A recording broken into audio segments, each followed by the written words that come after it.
కాలు మొక్కుతున్నారు. ఇప్పుడు రోడ్డు పంట పోతారు కానీ కాలు మొక్కుతాం మనం. రాముడు కూడా అంతే చేస్తున్నాడు. బజార్లో అలా కాంబినేషన్ చేయలేకుండా ఏం చెప్తారు? మేము పలానా టైంలోకి పనులు చేసిన, రోడ్లు వేసిన, సీసీలు వేసిన, డ్రైనేజీలు వేసిన, లైటింగ్ ఇచ్చిన, గ్రామంగా చేసిన అభివృద్ధి చేసి ఇక చేసినా మాకు ఇల్లు కట్టలేరు. జమాన్లో మనం ఇంద్రమ రాజ్యంలో వ్యవసాయంలో ఇంద్రం ఇల్లు తీసుకున్నాం. ఒక్క ఇల్లు కడితే 2 గుళ్ళు ఎప్పుడు సందర్భాలు ఉన్నాయి.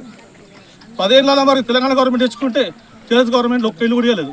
ఇప్పుడు బీసీలకు అయితే 5 లక్షలు, ఎస్సీలకు అయితే 6 లక్షలు సాక్షులు కాబోతున్నాయి. ఇప్పుడు కాన్స్టిట్యున్సీకి 3,000 ఇండ్లు సాక్షి అవుతున్నాయి.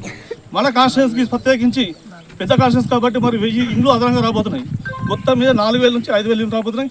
మన గ్రామంలో ఇల్లు లేని ప్రతి పేదలకు ఇల్లు కంపల్సరీ కట్టిస్తాం. ఒక కాంగ్రెస్ గవర్నమెంట్ వచ్చింది. మన గ్రామం కూడా మరి కాంగ్రెస్ పార్టీకి అత్యధిక ఓట్లు వేసి బలపరిచిన గ్రామం. లీడ్ చేసినాం, 250 ఓట్లు లీడ్ చేసినాం. కాబట్టి మనం కాంగ్రెస్ పార్టీకి అనుకూలంగా మరొకసారి ఓటు వేయాలని. ఎందుకంటే రాష్ట్రంతో పాటు కేంద్రంలో అధికారం ఉంటే మరి 2 దాంట్లో ఉంటే మనకు వర్ధించేటోడు మనోడు అయితే ఏ బందర ఏ మూల కూకున్నా మనకు సంక్షేమ ఫలాలు ఉంటాయి, మనకు తెలుసు కాదు. కాబట్టి మునగా టీఆర్ఎస్ గవర్నమెంట్ నమ్మిన 10 ఏళ్ళు టీఆర్ఎస్ కింద గవర్నమెంట్ ఇచ్చిన అధికారం ఎందుకు ఇచ్చినామంటే మనం చెరువులకు నీళ్ళు వేస్తాం, ఇంటికి ఒక ఉద్యోగం ఇస్తాం, డబుల్ బెడ్రూమ్లు ఒక ఖాతాలో జనధన్ ఖాతాలో ఓపెన్ చేయండి 15 లక్షలు వేస్తామని చెప్పిండు.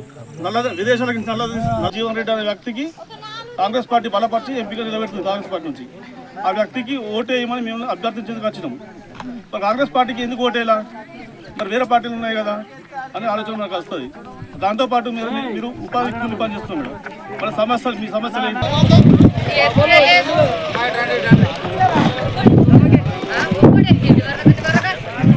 దాన్ని మరి కాలానుగుణంగా మరి ధరలు పెరుగుదలతో పాటు పింఛన్లు పెరుగుతూ వస్తున్నాయి.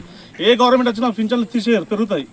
దాంతోపాటు మరి 6 గ్యారంటీలు మనం ఇచ్చినాం కదా ఎలక్షన్ హామీ. దాంట్లో భాగంగా మనం ఆల్రెడీ ఉచితంగా బస్సు ప్రయాణం ఒకటి అమలైపోయింది. కరెంటు బిల్లు ఫ్రీ దాదాపుగా. ఇంకోటి మరి ఆరోగ్యశ్రీ 10 లక్షలకు పెంపు, గ్యాస్కు 500కే గ్యాస్ సిలిండర్, ఇవన్నీ కూడా అమలైపోయినాయి.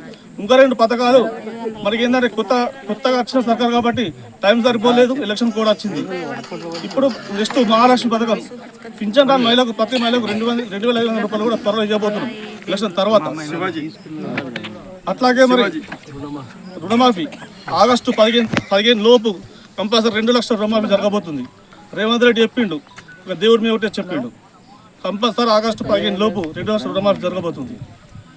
అట్లాగే మరి ఇండ్లు లేని వాళ్ళకు మరి బీసీలు అయితే